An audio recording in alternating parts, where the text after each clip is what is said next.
Estamos de regreso en Altavoz por Vital y Tribu Televisión. Vamos a conversar con el economista José Luis Tapia acerca de qué genera en la economía esta inestabilidad jurídica. Además, se ha frenado el crecimiento del PBI. En abril solo creció 1.4. ¿Qué tal? ¿Cómo está, señor José Luis Tapia? Muchas gracias por la conversación. Muchas gracias, Aarón, por la invitación. Sí. ¿Qué genera esto, este caos que se ha producido en la Fiscalía ante los mercados? La institucionalidad es básica para hacer las predicciones económicas y más aún para los agentes económicos. Cuando tú tienes una fiscalía donde existe una rebelión entre las cabezas, entonces el agente económico, cuando mira esta situación, señala de que ahí no hay predictibilidad, es decir, puede suceder cualquier cosa en materia de cambio de reglas de juego. Y eso es lo que asusta a los inversionistas. De manera de que cuando tenemos esta rebelión de cabezas, porque no estamos hablando de insubordinación de empleados, sino a quienes representan las instituciones básicas de una democracia, es lo mismo como cuando la izquierda señala que hay que cambiar la Constitución, genera incertidumbre. En esa misma forma, cuando ves que las cabezas que representan la Fiscalía, el Poder Judicial, la Junta Nacional de Justicia, no se ponen de acuerdo en lo fundamental, le está enviando una señal a los agentes económicos que no hay una estabilidad de reglas, por tanto le puede afectar sus decisiones de inversión. Que no inviertan en el Perú. Y eso tiene un impacto fundamental en la creación de empleo e ingresos, que es lo que a la gente le interesa fundamentalmente. De manera de que no podemos aceptar como ciudadanos tener que observar cómo estas cabezas, estos representantes y legos en el asunto jurídico, en las leyes, en la institucionalidad, no ponerse de acuerdo y no dar salidas, sobre todo salidas dentro del marco del sentido común, que es lo más importante para los que toman decisiones, ¿no? De acuerdo. ¿Y usted cómo ha visto la situación de Del Espinosa? Si ha calificado de rebeldía, ¿se refiere a ella que no quiere acatar el fallo de la Junta Nacional de Justicia?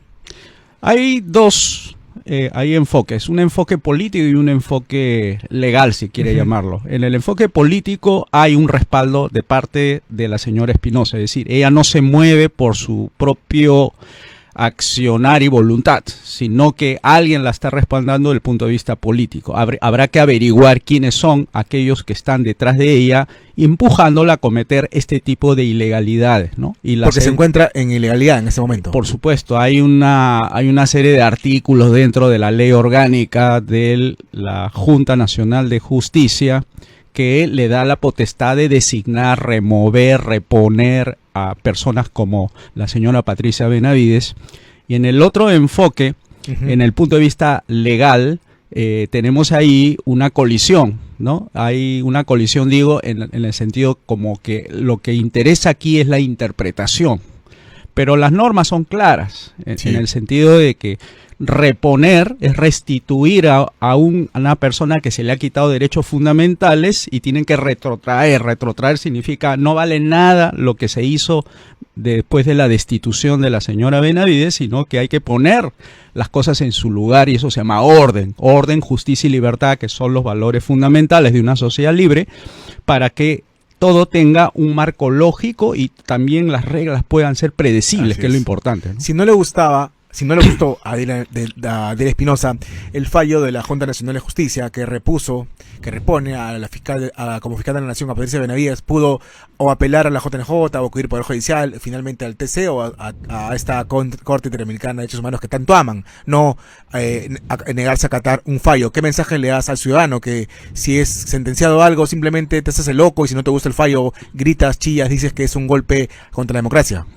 Sí, es un mensaje equivocado, ¿no? E irresponsable de las cabezas, digamos, de las personas que tienen a cargo el Ministerio Público, porque es un mensaje que va contra y atenta a la democracia en el sentido de no tener, pues, instituciones, ¿no? Para decirle a las personas que es una institución y no se vaya a pensar que institución es organización, es que la institución son las normas que se cumplen a través del tiempo y no se mueven a través del tiempo, y eso garantiza de que una constitución, una ley, una norma va a ser acatada, va a ser obedecida, porque las autoridades tienen la mayor responsabilidad de acatar las reglas para que dé el ejemplo al resto de la ciudadanía que lo que un ciudadano paga sus impuestos o no se pasa una luz roja tenga asidero, tenga sentido, porque ve que la cabeza también respeta la ley al igual que él. Pero teniendo lo que vemos acá, una fiscal que se ha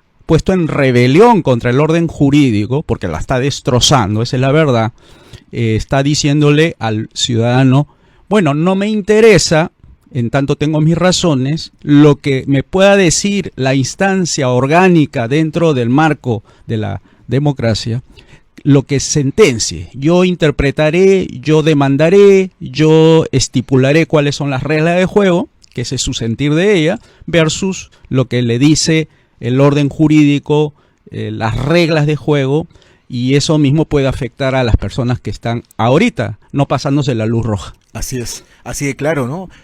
Pero ese es todo el sentido común, ¿no? Si la JNJ pudo destituir a Patricia Benavides como fiscal de la Nación, quien ella fue elegida en ese cargo por la Junta de Fiscales Supremos, también puede restituirla, ¿no? Pero salen con interpretaciones auténticas, tanto que ese sector progresista rechaza a Alberto Fujimori, hacen lo mismo al final, ¿no? Sí, la palabra progresista que tú has empleado no está en el sentido de que es un progreso lo que ellos hacen, ¿no? Es más bien significa que están avanzando hacia la ruina. Progresar es avanzar, pero en el sentido de destrozar instituciones, y eso ocurre normalmente en regímenes autoritarios, dictatoriales, ¿no? Que ahí no existe reglas de juego para el gobernante, sino que el gobernante destroza las instituciones porque se acomoda mejor a sus intereses, y no hay país posible con una regla de juego que a menudo va cambiando en el camino según cómo el monarca, ¿no? Como era antes en el siglo XVI, era la ley, y según la ley él lo ejecutaba, y si no le parecía la ley que él mismo dictaba, podía cambiar, y eso no es Estado de Derecho, pues Estado de Derecho es otra cosa, ¿no? Antes de que usted ingrese a cabina, conversamos con el ex fiscal Rodrigo Rurush, y lo que padeció él fue algo inaudito, inaceptable en un Estado democrático. El ciudadano, o el super ciudadano, Gustavo Gorriti, llamó a Pablo Sánchez, que entonces era fiscal de la Nación, para que amenace a Rodrigo Rurush con que ponga fin a una diligencia de exhibición de documentos. ¿Tanto poder puede tener ese señor Gorriti en este país?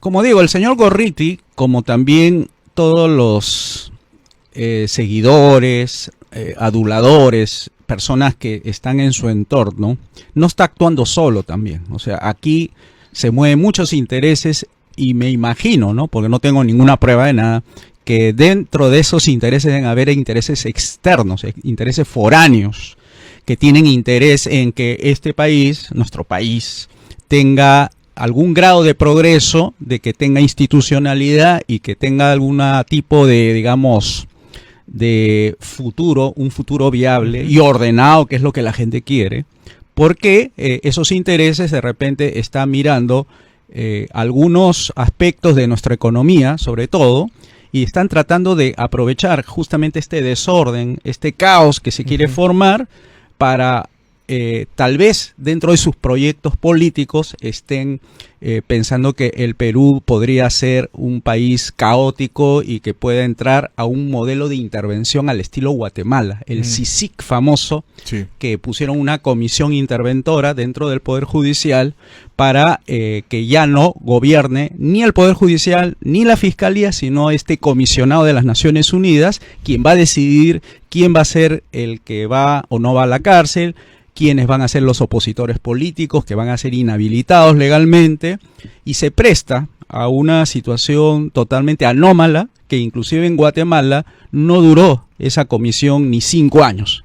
O sea que estas comisiones interventoras que vienen desde las Naciones Unidas o estas agencias que designan para que gobierne un país a través de leyes desde afuera, haya tenido algún efecto positivo. Así que Guatemala expulsó a su superfiscal. O sea, rechazó su soberanía, Guatemala. Exactamente, su superfiscal que había designado las Naciones Unidas, porque lejos de ayudar a la institucionalidad se había convertido, como en las historias nos señala, que cuando hay monarcas con el poder absoluto cometen incluso excesos a la vista del público, ¿no? Sí, así es.